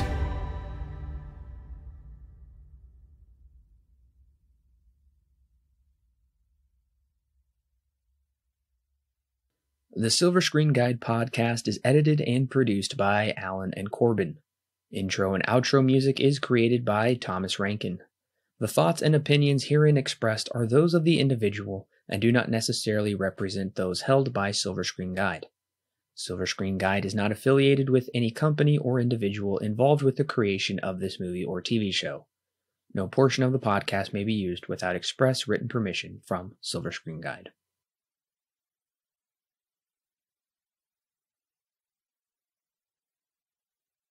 And of course, knowing us, there may be some beep. Maybe. I screwed it up.